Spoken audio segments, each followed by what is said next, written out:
بسم اللہ الرحمن الرحیم۔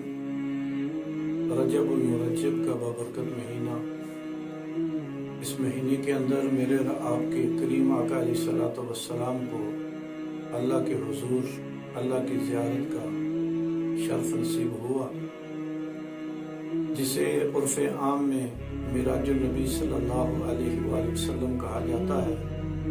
یہ بڑی محبت، بڑی الفت کا سفر تھا، جس میں مالک اپنے معبود سے ملاقات فرماتا ہے، حضور علیہ الصلوۃ والسلام پر کرم نوازی ہوتی ہے، اللہ کا دیدار ہوتا ہے، ملاقات ہوتی ہے، اللہ کی طرف سے تحائف حضور علیہ الصلوۃ والسلام کو عطا کیے جاتے ہیں۔ حضور علیہ الصلوۃ والسلام اللہ کے حضور عاجزی کا تحفہ لے کر جاتے ہیں۔ جنت کا نظارہ کریم آقا علیہ الصلوۃ والسلام نے فرمایا، دوزخ کے مشاہدات کریم آقا علیہ الصلوۃ والسلام نے فرمائے۔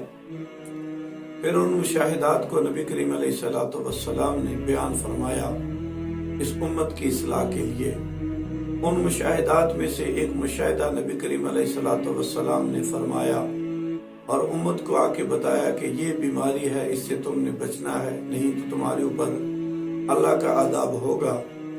وہ مشاہدہ کس چیز کا تھا؟ وہ مشاہدہ نبی کریم علیہ الصلوۃ والسلام نے جو فرمایا وہ اس امت کی ان بدنصیبوں کا تھا کہ جو اپنے مسلمان بھائیوں کی پیٹھ پیچھے ان کی برائیاں کرتے ہیں، ان کی غیبت کرتے ہیں۔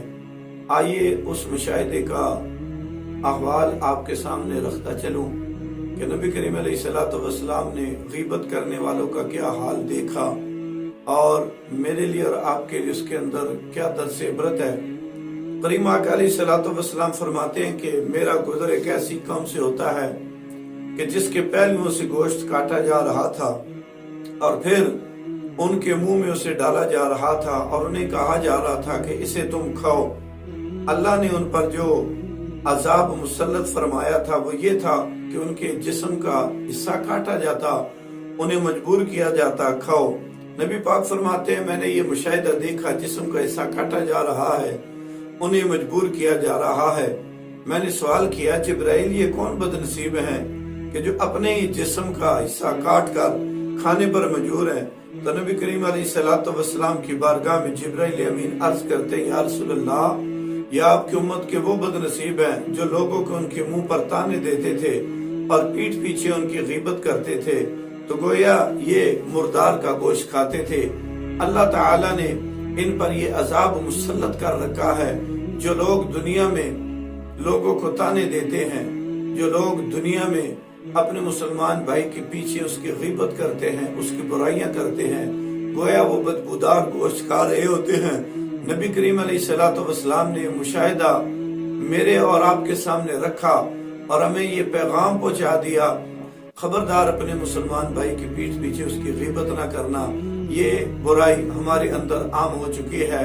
کسی کو تانا دینا ہم اپنے لیے اعزاز سمجھتے ہیں، کسی مسلمان بھائی کی پیٹھ پیچھے اس کی غیبت کرنا ہم لوگ اسے اپنے لیے فخر محسوس کرتے ہیں۔ یہ میرے اور آپ کی قبر اور حشر کو بھی تباہ کرنے والی بیماری ہے۔ اللہ کی حضور دعا ہے اللہ تعالی ہمیں تانا زنی کرنے سے اور مسلمان بھائیوں کی غیبت کرنے سے محفوظ فرمائے۔ وما علینا الا البلاغ۔